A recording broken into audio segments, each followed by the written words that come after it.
기도합니다. 아멘. 계속 주일날마다 저희가 사도행전 말씀을 나누고 있습니다.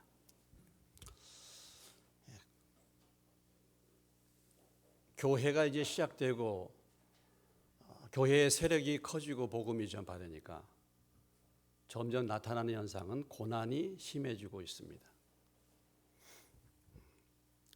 전도하지 말라, 경고, 복음을 전하면 이제 가두어 드린다, 감옥에 가둔다, 전도하지 말라. 그럼에도 불구하고 계속 복음을 전하니까 이제 붙들어다가 채찍질을 합니다. 채찍질을 하고 그래도 감당할 수가 없으니까 드디어 이제 스데반을 돌로 쳐서 죽이는 핍박의 끝, 사람을 죽이는 그런 핍박이 초대교회에 다가왔습니다. 우리가 고난에는 두 가지 종류의 고난이 있다고 하죠. 고난에는 두 가지 고난이 있습니다.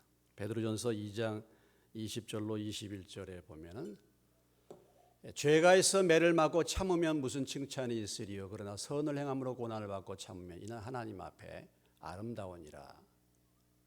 이를 위하여 너희가 부르심을 받았으니 그리스도 너희를 위하여 고난을 받으사 너희에게 보응을 끼쳐 그 자취를 따라오게 하려 하셨느니라. 죄가 있어서 매를 맞고 죄가 있어서 고난받는, 죄로 말미암는 고난이 있고 선을 행함으로 받는 고난이 있다는 거죠. 그래서 그것은 믿음의 연단을 받는 고난입니다. 잠언 19장 3절에 보면 이런 말씀이 있어요. 사람들이 어리석어서 자기가 잘못 행해놓고 원망은 하나님께 돌린다. 많은 경우에 우리가 죄를 짓죠. 우리가 잘못해서 어려움을 겪고 그리고 원망은 하나님께 하는 것입니다.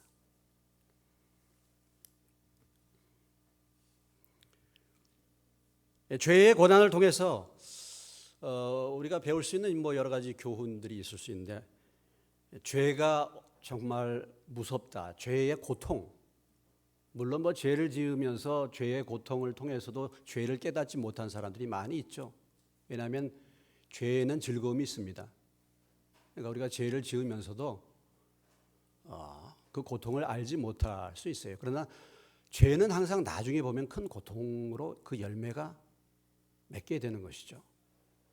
그래서 죄를 짓는 자가, 고난당하는 자가, 죄의 고통을 겪는 자가 죄를 그쳤다, 그런 말씀도 있습니다. 죄를 지음으로 인해서 고난을 당하며 겸손해질 수가 있습니다. 겸손을 배울 수 있습니다. 겸손 배울 수 있죠. 그래서 참 세상에서 그래도 고생을 많이 하고 고난을 많이 당한 사람들이 조금 겸손해져요. 그리고 하나님을 찾게 되는 거죠.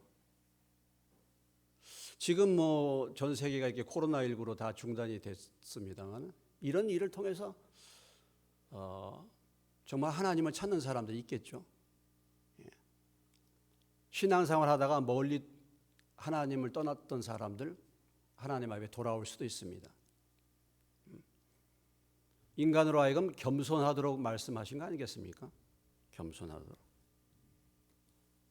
그래서 이 고난이라는 것이 죄를 지어서 받는 고난도 그것이 유익이 될 수 있습니다. 그 고난을 통해서 겸손하게 되고 하나님을 찾게 되죠. 여러분은 어떻게 예수 믿게 되셨습니까? 여러분은 어떻게 교회에 나오게 됐습니까? 그냥 아무 문제가 없어서 하나님을 믿고 싶어서 나오셨습니까? 아마 그런 분들은 거의 없으리라고 생각이 돼요. 저도 역시 마찬가지입니다. 제가 잘 나갔더라면 결코 저도 예수 안 믿을 사람입니다.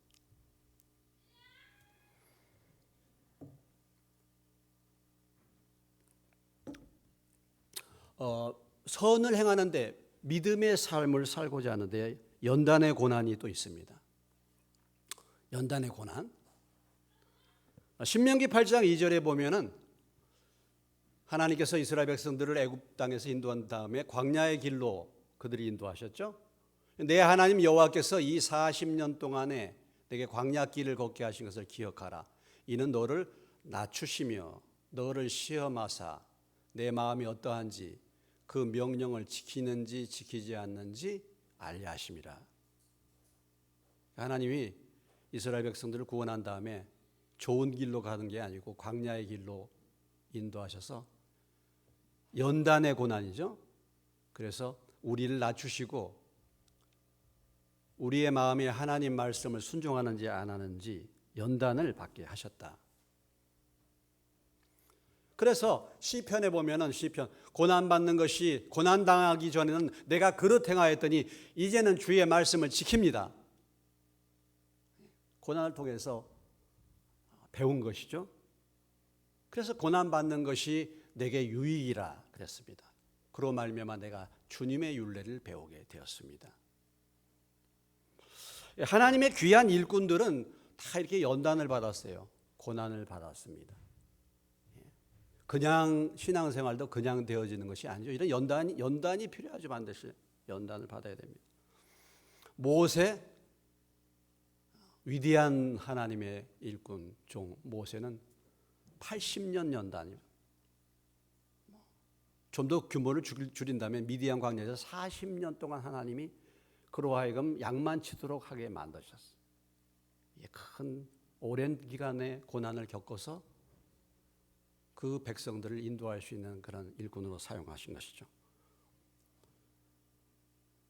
하나님의 사람 다윗 그냥 하나님의 사람 된 거 아니죠? 그냥 왕 된 거 아닙니다. 그냥 왕 된 거 아니에요. 아주 혹독한 고난을 겪었죠. 다윗이 약 10여 년 동안 사울의 죽이려는 그런 왕이 자신을 죽이려고 하는 그 피난의 과정, 죽음의 위기를 벗어나는 그런 아슬아슬한 고난을 다윗도 통과를 했습니다. 요셉도 역시 마찬가지입니다. 팔려가지고 종살이 10여 년 또 13년 이렇게 한 다음에 하나님의 일꾼으로 사용하셨어요. 교회는 사실 이런 고난과 핍박, 어려움을 통해서 우리의 믿음이 세워지고 성장하는 것이고 우리의 믿음이 확실해지는 것입니다. 핍박의 끝은 순교였죠. 순교. 우리가 지난 시간에 스데반의 순교하는 장면으로 사도행전 7장이 끝났습니다. 오늘 8장은 순교의 결과죠. 스데반 순교 이후에 그 이후의 사건들입니다. 스데반 순교의 결과입니다. 스데반이 순교한 그 시점을 통해서 본격적인 핍박이 시작이 되었다는 것이죠. 오늘 8장 1절로 3절까지의 말씀이 핍박받는 교회, 아주 혹독한 핍박이 스데반 순교 이후에 이제 교회 가운데 닥치게 된 것입니다. 이런 심각한 핍박, 이런 핍박의 주동자가 누구였는가? 오늘 사도행전 8장에 등장하는 인물, 여기서 조명하는 인물은 사울이라는 인물입니다. 이 핍박의 주동자, 핍박의 대표자가 바로 사울이었다라는 거죠. 핍박자 사울입니다. 그는 핍박에 적극적으로 앞장선 사람이었습니다. 우리가 사도행전 7장 58절에 보면은 성 밖으로 내치고 돌로 칠세 증인들이 옷을 벗어 사울이라는 청년의 발 앞에 두었다. 그러니까 원래 거짓 증언을 하는 사람들은 그 증거를 들은 증인들이 돌로 먼저 치는데 이 돌로 치기에 앞서서 반드시 뭐예요? 증거를 내놓아야 됩니다. 분명하다 이것이. 그래서 그것을 확정짓기 위해서 옷을 벗었는데 바로 사울이 그것을 담당했다라는 것이죠. 우리가 이것을 볼 때 아마도 사도 바울은 그 당시에 산헤드린 공회의 공회의원이 아니었는가 이렇게 보죠. 청년 사울이라 그랬습니다. 산헤드린 공회에 있어서 공회 회원으로서 앞으로 산헤드린 공회의 중요한 일꾼이 될 미래의 지도자, 그 사람이 사울이다. 그래서 그가 죽임 당함을 마땅히 여겼다 이렇게 말했어요. 스데반 죽는 것을 마땅히 여겼다는 것입니다. 당연히 여겼다 하는 것이죠. 그 돌 맞아 죽는 것은 그건 마땅한 것이야. 그것은 마땅히 스데반은 죽을 죄로 죽었다 이런 것이죠. 그럴 뿐만 아니라 3절에 이 핍박자 사울의 핍박, 그가 어떻게 하나님의 교회를 핍박하는 것을 3절은 잘 우리에게 보여주고 있습니다. 사울이 교회를 잔멸할세 각 집에 들어가 남녀를 끌어다가 옥에 넘기니라 그랬죠. 교회를 잔멸했다 이렇게 표현되어 있습니다. 이 표현의 의미는 아주 맹수가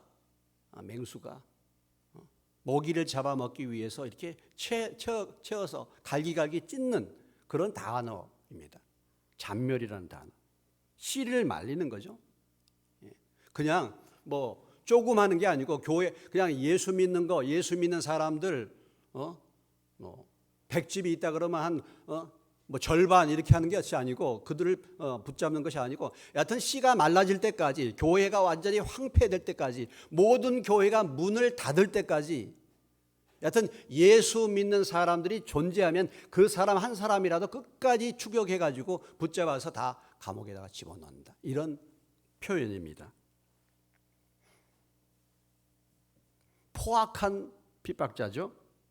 포악한 핍박자입니다. 믿은 후에 여러분 알다시피 사울이 나중에 예수 믿었지 않습니까? 이런 사람이 예수 믿어. 이런 사람이 나중에 사울이 바울로 변화된 줄로 믿습니다. 그러니까 믿은 후에 이 바울이 이 당시의 상태를 회상하면서 기록한 말씀이 있어요.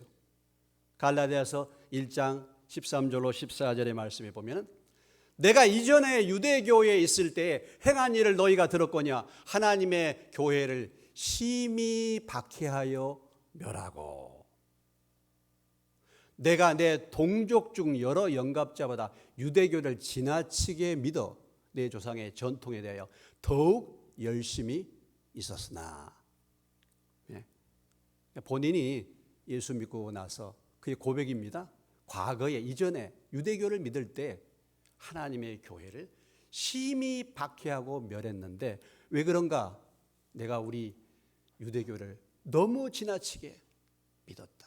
내 조상의 전통에 대해서 더욱 열심히 있었기 때문에 그렇게 핍박을 했다. 디모데전서 1장 13절 그의 고백이죠. 내가 전에는 비방자요 박해자요 폭행자였으나 도리어 긍휼을 입은 것, 불쌍히 여김을 받은 것은 내가 믿지 아니할 때 알지 못하고 행하였습니다. 그랬습니다.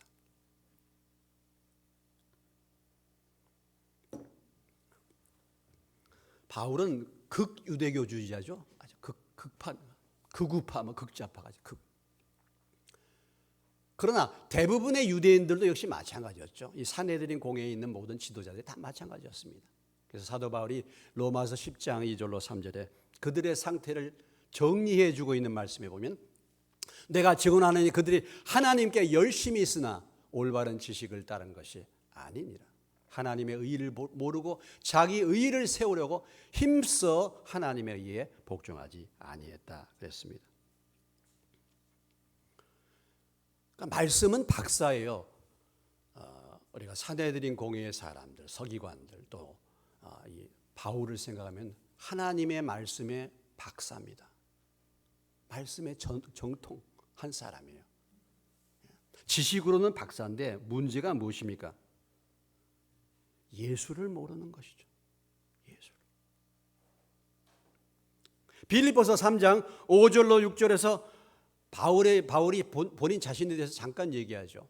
나는 8일 만에 할례를 받고 이스라엘의 족속이요 베냐민 지파요 히브리인 중에 히브리인이요 율법으로는 바리새인이요 열심으로는 교회를 박해하고 율법의 의로는 흠이 없는 자다. 이 고백이 무엇입니까? 나는 정통 유대인이야. 정말. 이 사울이라는 말의 의미가 뭐냐? 베냐민 지파. 다시 말해서 베냐민 지파의 이스라엘의 초대 왕이 사울이죠. 그 사울의 그 왕가를 후계자로서 그런 모든 것을 갖춘 정말 유대인 중에 유대인, 히브리인 중에 히브리인. 율법으로는 철저하게 내가 율법의 의로는 흠이 없다. 이렇게 말할 수 있는 사람이 몇 사람이나 될까요? 그렇게 철저하게 살았던 바울입니다. 그러면 이렇게 내가 율법의 의로 정말 흠이 없이 삶을 살았다. 이 의는 어떤 의입니까? 자기 기준의 의죠. 자기 기준의 의입니다. 하나님의 가장 위대한 일꾼인 스데반을 죽이는 일에 앞장섰던 사람이 하나님을 가장 슬프게 하고 하나님의 위대한 일꾼을 죽이는 하나님께 가장 불의를 행하면서 자기는 뭐예요? 정의롭게 했다라고 하는 것입니다. 자기는 의로운 일을 했다고 하는 것입니다. 그렇게 착각하는 것이죠. 자기 기준에. 오늘 이 세상도 마찬가지입니다. 사람이 변화받기 어려운 사람이 어떤 사람이 변화받기 어렵습니까? 자기의가 충만한 사람이 변화받기 어려워요. 도덕적으로 옳다고 하는 사람, 정의를 주장하는 사람들이 변화받기 참 어렵습니다. 저의 매형은요, 참 사람 좋습니다. 저 솔직히 말해서 저의 매형은 교회 다니는 사람보다 더 나은 것 같아요. 정말 그렇습니다. 그런데 예수를 안 믿어요. 안 믿어요. 자기 의가 사람이 좋은데 결국은 그건 뭐냐면 자기 의가 충만한 것이죠. 마음이 가난한 것이 아닙니다. 오늘 자기 기준, 자기의 의의 기준에 자기가 정의를 외치고 자기가 공의를 외치지만은 그건 자기 기준입니다. 예수의 복음이 없는 정의는 정의가 아니에요. 예수를 모르면 무엇이 진리인지 무엇이 길인지 무엇인지 알지 못하는 것입니다. 바로 이 사울이 예수 없는 의의를 주장하는 자기 율법의 의의로 흠이 없다 그랬으니까 얼마나 바울은 철저하게 산 사람이었습니까? 정말 변화되기 어려운 사람이죠. 그러면서 또 문제는 뭐냐면 자기가 옳다 하는 것이 문제예요. 또 사울을 통해서 우리에게 교훈해 주신 것이 무엇입니까? 바른 분별력이 없는 열심. 이것이 참 큰 문제라는 것이죠. 바른 분별력이 없는 열심. 이것이 사실 하나님을 대적하는 일이요. 이것이 유대인들이 범했던 죄요. 이것이 바울이 범했던 사울이 범했던 죄요. 이것이 또한 뿐만 아니라 오늘날 교회를 망치는 신자들의 의입니다. 하나님의 말씀이 없는, 하나님의 말씀이 없는 무지한 교인들입니다. 본인은 잘 믿고 있다고 말합니다. 여러분 뉴스에서 보았듯이 남양주시 수진사라는 절이 있는데 이 절을 갖다가 2번이나 불을 태웠어요. 그 부근에 있는 기도원의 집사나 되겠죠. 하나님이 절을 불태워라라고 말씀하셨다는 겁니다. 마귀의 속을 절을 불태워라. 이런 사람들이 교회를 망치는 거예요. 오늘날 열심은 있는데 하나님의 말씀이 무엇인지를 모르는 거죠. 출애굽기 2장 23절로 24절 하나님의 말씀을 주었던 이스라엘 백성들, 유대인들의 문제가 무엇이었습니까? 로마서 2장 23절로 24절 율법을 자랑하는 내가 율법을 범함으로 하나님을 욕되게 하느냐? 기록된 바와 같이 하나님의 이름이 너희 때문에 이방인 중에서 모독을 받는도다. 하나님의 말씀을 받았다고 하는 사람들이 하나님을 자랑하기는 하지만 우리가 하나님의 백성으로 자랑하기는 하지만 말씀대로 순종하지 못함으로 하나님의 이름이 바로 하나님의 백성들 때문에 안 믿는 사람들에게서 모독을 받는 현상. 이것이 무엇입니까? 바로 말씀과 상관이 없는 열심 있는 유대인들의 죄. 이것이 바로 오늘날의 우리들의 죄일 수 있습니다.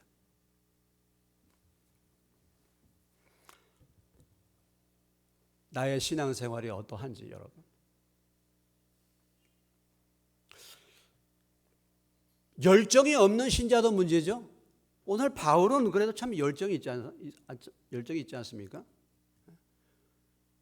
주를 믿되 열심을 품고 믿으시기를 주의 이름으로 축원합니다. 열심을 품어야 돼요. 열심을 품고 주를 섬기라 그랬어요. 그런데 열심은 있는데 지식이 없어, 말씀이 없어요. 무지한 열심, 이건 더 문제인 것입니다. 오늘 사울의 문제가 바로 이런 데 있었다는 것이죠. 오늘 이 초대교회의 이 핍박을 우리가 보면서 우리에게 가르쳐 주는 것이 무엇입니까? 교회는 핍박이 있다는 것이죠. 신앙생활할 때는 반드시 핍박이 있고 어려움이 있다는 것입니다. 핍박이 있다는 것이죠. 핍박이 당연한 것입니다. 고난을 받는 것이 당연한 것입니다.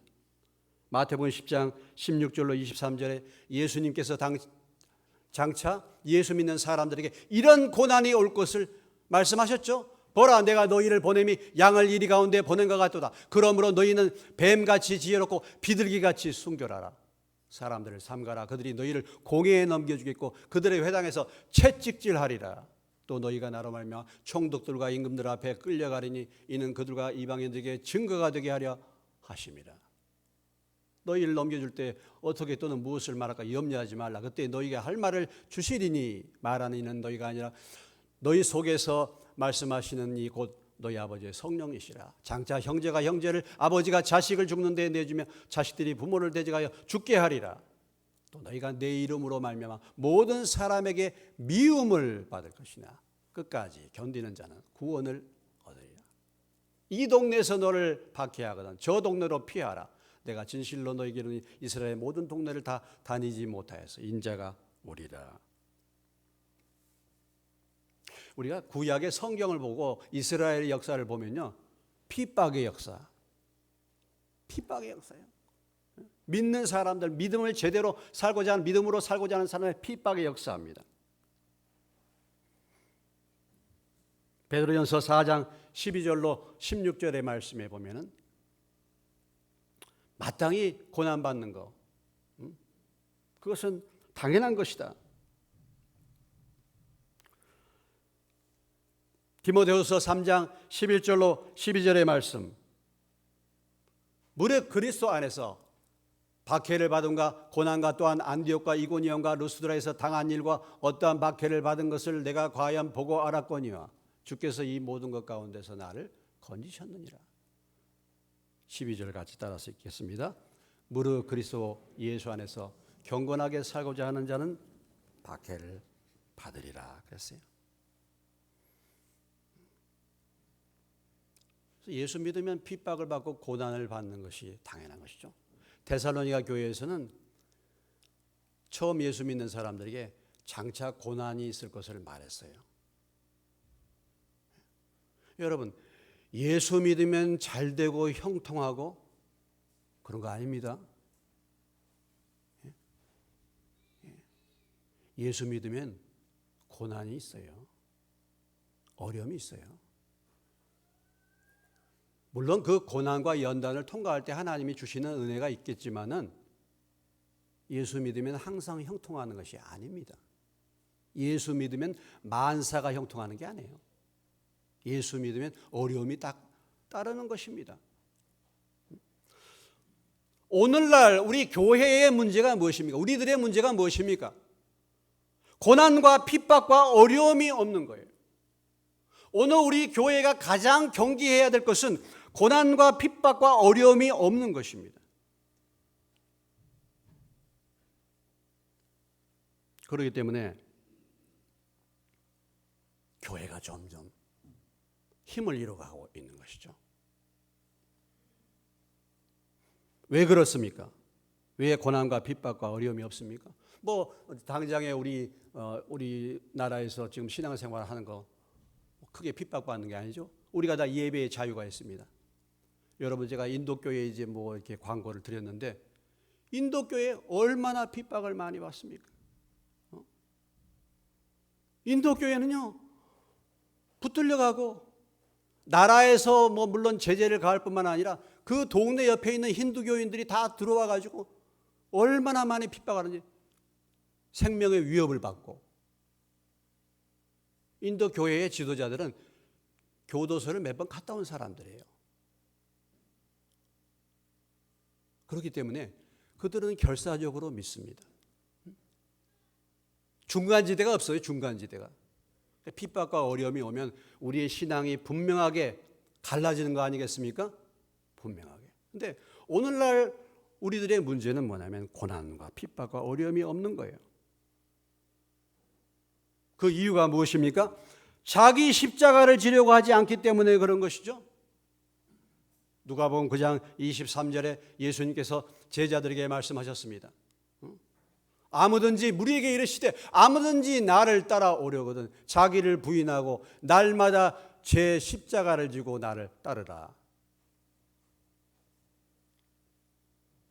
디모데후서 3장 12절에 아까 말씀을 봤습니다마는 무릇 그리스도 안에서 경건하게 살고자 하는 자는 박해를 받으리라. 그러면 내게 왜 박해가 없느냐? 내가 정말 경건하게 살고자 하지 않기 때문에 그래요. 경건하게 산다는 말의 의미가 무엇입니까? 말씀을 붙들고 말씀을 순종하고 내가 주님 뜻대로 살겠습니다. 이렇게 나가면은 고난이 있다 이거죠. 고난이. 여러분, 기도하는 것이 쉬운 일입니까? 어려운 일이에요. 당장에 여러분 기도하는 삶을 날마다 살아보십시오. 힘들고 어렵죠. 우리가 어떤 문제들을 놓고 지금 기도하고 있습니다. 하루 한 끼 금식하거나 하루를 금식하는 사람들. 내 육신을 쳐서 복종시켜야 되잖아요. 어려움이잖아요. 내가 잠 다 자고 싶은 거 다 자고 내가 하고 싶은 거 다 하고 먹고 싶은 거 다 하고 그렇게 해가지고 주님의 은혜를 구할 수가 없죠. 경건하게 살 수가 없죠. 우리 힘으로 살 수 없죠. 그러니까 무릎을 꿇고 주님 앞에 엎드려야 되지 않겠습니까?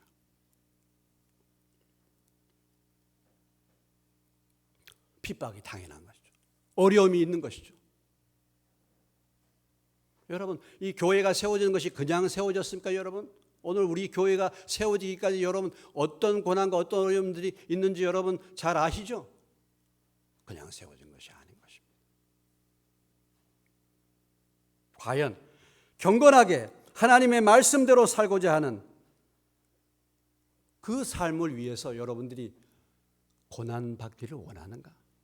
나의 삶에 고난이 있는가? 한번 살펴보시기 바랍니다. 그냥 적당히 살고자 하니까.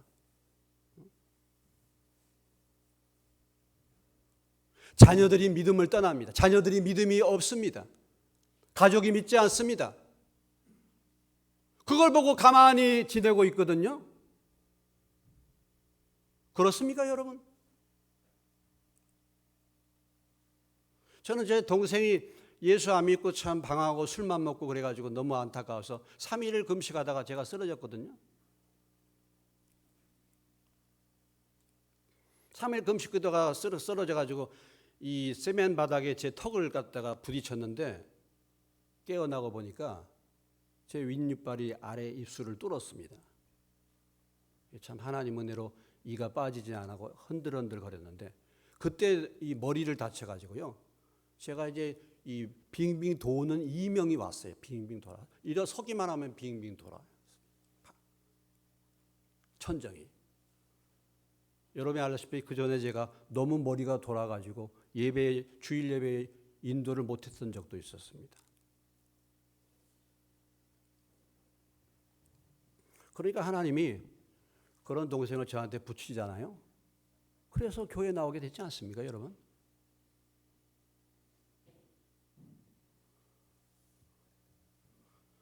남편이 믿든 믿지 않든 자식들이 어떻게 되든 많든 그냥 그냥 그렇게 하니까 아무 문제가 없는 거예요.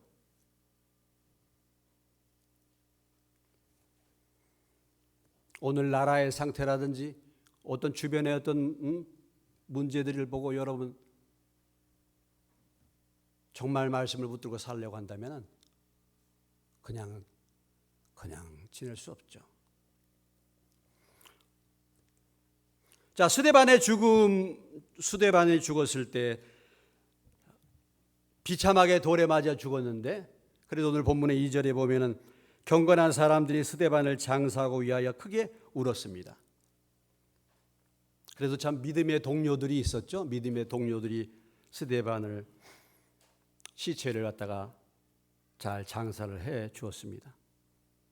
장사하고 크게 울었다 그랬죠. 크게 울었죠. 스데반의 죽음이 얼마나 애통한 것인가.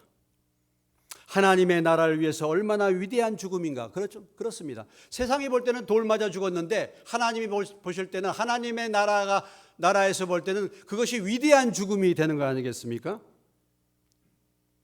그래서 경건한 사람들이 크게 울었다 그랬어요.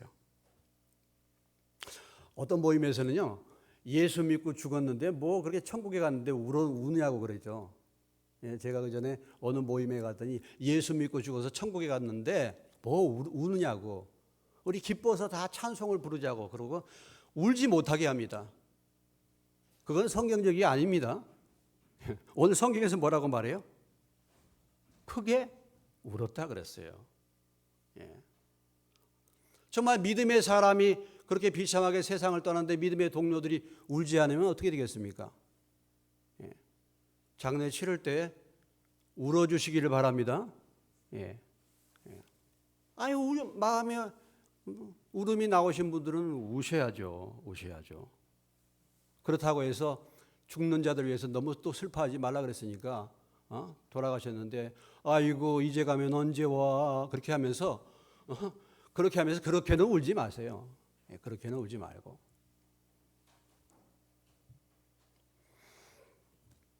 여러분, 내가 죽을 때 나를 위해서 이렇게 크게 울어줄 사람이 얼마나 될까? 내가 죽을 때 나를 위해서 이렇게 크게 울어줄 사람들이 얼마나 되겠습니까? 나를 위해서 크게 울어줄 사람이 있는 그런 죽음을 맞이한 인생은 복된 인생인 줄로 믿습니다. 그 사람 참 잘 죽었네. 이렇게 할 수 있잖아요. 그 사람 참 잘 죽어서.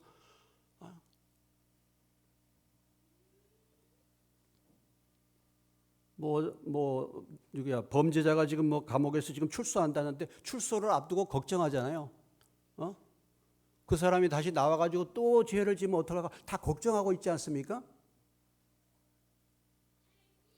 근데 나를 위해서 크게 울어줄 사람, 참 스데반의 죽음처럼 영광스럽고 아름다운 죽음인데, 그러나 인간의 이별은 슬픔이죠.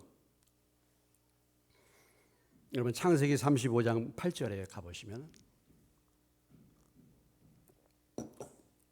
아마 여태까지 신앙생활에도 이런 사람 처음 들어볼 수도 있어요. 오늘 말씀에 보면 리브가의 유모 드보라가 죽음에 그를 베델 아래에 있는 상수리 나무 밑에 장사하고 그 나무 이름을 뭐예요?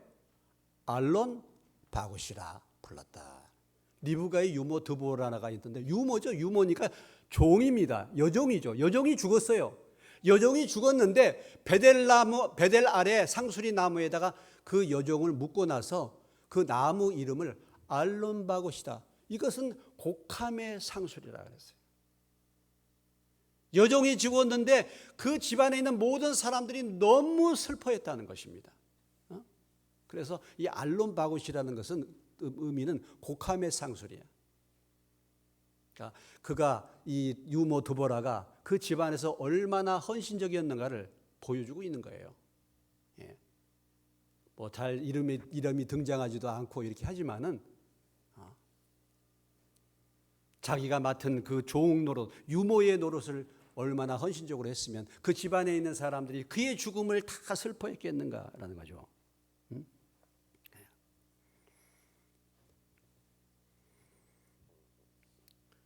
우리가 참 눈물이 때로는 필요하죠. 우리가 흘려야 될 세 가지 눈물이 있다고 늘 말하지 않습니까?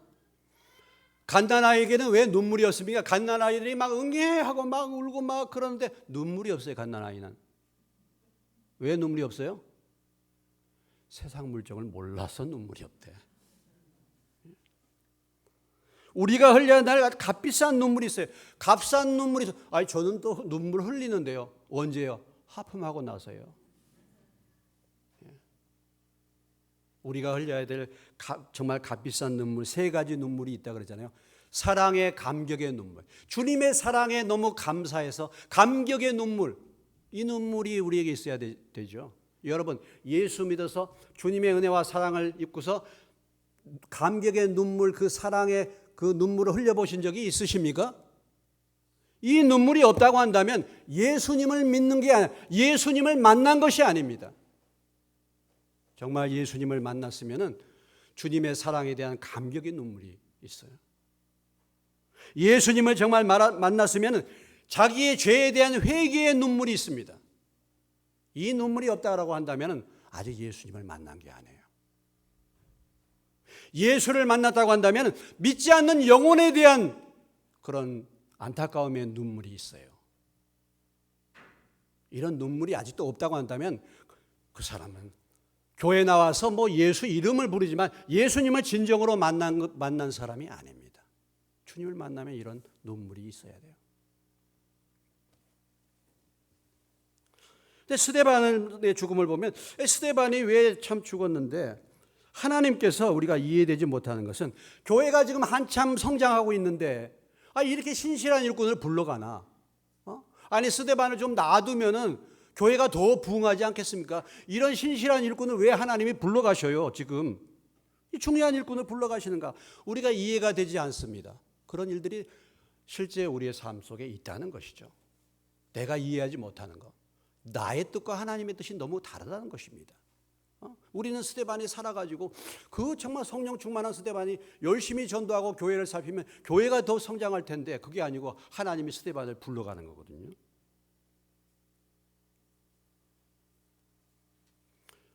초대교회 교부 터툴리안이 말했습니다. 순교는 교회의 씨앗이다. 따라서 해봅시다. 순교는 교회의 씨앗이다. 그렇죠. 한 사람의 죽음, 이것이 교회의 씨앗입니다. 예수님의 죽음이 저와 여러분을 살리는 씨앗이 된 줄로 믿습니다. 그렇죠. 한 알의 밀이 땅에 떨어지면 한 알 그대로 있고 요한복음 12장 14절 한 알의 밀이 땅에 떨어져 죽지 않으면 한 알 그대로 있고 죽으면 많은 열매를 맺는다. 여러분 우리 한국교회는 어떻습니까? 한국교회 어떻게 복음이 증거됐습니까? 선교사들이 들어와서 순교의 피를 흘렸죠. 원더우드 43살에 선교 왔다가 한국에 왔다 43살에 성경 번역 사경에 가다가 군산 부근에서 배가 침몰돼 가지고 죽었습니다. 44살에 죽었죠. 그 외에 많은 선교사들이 복음을 전하다가 죽었습니다. 주기철 목사님, 손양원 목사님, 신사참배를 끝까지 거역하다가 돌아가셨죠. 오늘 우리 교회의 씨앗, 부흥의 씨앗이 된 줄로 믿습니다. 저와 여러분이 왜 예수 믿게 되었는가? 그런 분들의 씨앗, 순교의 피 흘린 씨앗이 있기 때문에 오늘 우리가 이 자리에 있게 된 줄로 믿으시기 바랍니다. 그래서 핍박과 환난과 순교는 교회를 탄생하고 교회를 새롭게 하는 거예요. 오늘 스데반의 순교의 결과가 무엇입니까? 1절로 4절의 말씀이죠. 흩어진 사람들이 두루다니며 복음의 말씀을 전했다. 사도 외에 다 유대 사마리아 땅으로 모든 성도들이 흩어졌다는 것입니다. 물론 사도들은 교회를 지켜야 되기 때문에 그러한 교회 지키는 책임과 믿음을 가지고 위험하지만은 그 자리를 지켰지만 대부분의 사람들은 유대와 사마리아 땅으로 흩어졌습니다. 흩어진 결과 복음을 전하게 됐는데 오늘 이 스데반의 순교를 통해서 이 순교의 뒤에 감춰있는 하나님의 말씀이 있죠. 사도행전 1장 8절의 말씀입니다. 같이 한번 읽겠습니다. 오직 성령이 너에게 임하시면 너희가 권능을 받고 예루살렘과 온 유대와 사마리아와 땅끝까지 이르러 내 증인이 되리라 하시니라. 하나님은 이렇게 말씀하셨는데 성령이 임해서 예루살렘 교회가 성장하고 예루살렘 교회가 이제 안정됐습니다. 부흥했습니다. 사람들이 저 말씀을 잊어버렸어. 예루살렘에서만 놀아. 예루살렘이 좋아요. 주여 여기가 좋습니다. 믿는 사람들 많고 교회도 부흥되고 여기가 좋습니다. 우리 여기에 머무르겠습니다. 할 때에 스데반의 순교를 통해서 핍박이 임하고 결국은 어떻게 됐습니까? 비로소 핍박 때문에 오늘 말씀처럼 그들이 유대와 사마리아 모든 땅으로 흩어진지라. 다시 말한다면 스데반의 순교를 통해서 이 복음이 예루살렘에 있던 복음이 사도행전 1장 8절의 말씀을 이루기 위해서 유대와 사마리아 땅으로 흩어지게 된 줄로 믿으시기 바랍니다. 하나님의 말씀을 이루기 위해서 하나님이 흔드신 거예요. 흩어져 복음을 전하도록. 그래서 그들이 두루 다니며 복음의 말씀을 전했다 그랬어요. 두루 다니며. 교회는 두 가지 종류의 교회가 있습니다. 모이는 교회와 흩어지는 교회예요. 오늘 여러분은 이렇게 모이는 교회에 참석했습니다. 여러분이 예배를 끝나고 나서 여러분은 흩어지는 교회 되는 거예요. 여러분이 흩어져서 무엇을 하시겠습니까? 한 주간 동안 삶을 사시면서 흩어져서 두루 다니면서 우리 주변에 있는 사람들에게 복음을 전할 수 있는 믿음을 가지시기를 주의 이름으로 축원합니다. 오늘 흩어진 사람들이 무엇했습니까? 그곳에 다니면서 복음을 전했다 그랬어요. 복음을. 두루 다니면서 세상 구경하는 것, 두루 다니면서 돈 벌려고 이쪽 저쪽으로 기웃거리고 두루 다니면서 세상 구경하러 다닌 거 아니에요. 야곱의 딸 디나가 세겜 땅에 와가지고 두루 다니면서 세상 구경하다가 욕을 당하게 되죠. 세상 구경하다가 욕을 당하게 돼요. 하몰의 아들 세겜. 욕을 당해요. 그렇게 세상 구경하러 다니는 게 아니고 두루두루 다니는데 무엇을 위해서 다니는가? 그들은 복음을 전했다라는 것입니다. 오늘 이 말씀은 우리가 복음을 전하지 않으면 우리에게도 우리가 이렇게 그대로 그 자리에 있으면 우리에게도 화가 미칠 수 있다는 거죠. 누구의 고백입니까? 바로 이 사도 바울의 고백이에요. 고린도전서 9장 16절 말씀에 보면은 바울이 이렇게 말합니다. 내가 복음을 전할지라도 자랑할 것이 없으면 내가 부득불 할 일입니다. 만일 복음을 전하지 않으면 내게 화가 있을 것이로다. 여러분 이제 모였다가 흩어지면서 여러분이 한 주간 삶을 살면서 여러분 주변에 있는 사람들 위해서 기도하시기 바랍니다. 그래서 복음을 전할 기회를 타시고 그리고 삶으로 그리고 말씀으로 복음을 전할 수 있는 자들이 되시기를 주의 이름으로 축원합니다. 그전에 제가 인천에 전도 훈련을 받으러 갔는데 그 인천교회 여집사님들을 매주마다 전도하러 다녔어요. 그분들이 간증하는 것이 뭐냐? 내가 전도하러 매주 다니면서 깨닫게 된 것이 뭐냐면 전도는 공격하는 거예요. 마귀에게 공격하는 거예요. 적극적으로 공격하는 거예요. 그러니까 부지런히 전도하러 다니니까 우리 집안이 아주 평안해졌다고, 아무 문제가 없다고 그런 간증을 하시는 거예요. 그렇죠? 전도는 적극적인 공격입니다. 공격이에요. 그러니까 적극적인 공격이 수비예요. 마귀를 공격하니까 마귀에게 내가 공격당할 것을 내가 적극적으로 전도하는 거예요. 그러니까 후방이 편해져요. 여러분 전방에서 열심히 싸우면 후방이 뭐예요? 편해지지 않습니까? 그 전도하러 다니신 집사님이 간증하시는데 내가 부지런히 전도하러 다녔더니 우리 집안이 아무런 문제 없이 평안하게 잘 지내게 됐다고. 이것을 간증하는 거예요. 로마서 1장 14, 16절 말씀을 읽고 오늘 말씀을 마치겠습니다. 헬라인이나 야만인이나 지혜 있는 자나 어리석은 자에게 다 내가 빚진 자라. 그러므로 나는 할 수 있는 대로 로마에 있는 너에게도 복음 전하기를 원하노라. 16절 다 같이 읽겠습니다. 내가 복음을 부끄러워하지 아니하노니 이 복음은 모든 믿는 자에게 구원을 주시는 하나님의 능력이 됩니다. 먼저는 유대인에게요, 그리고 헬라인에게로다. 오늘 이 스데반의 핍박, 스데반의 순교를 통해서 하나님은 가만히 안주해 있던 예루살렘 교회 성도들을 흩어서 유대와 사마리아에 복음을 전하는 열매를 맺게 하신 것입니다.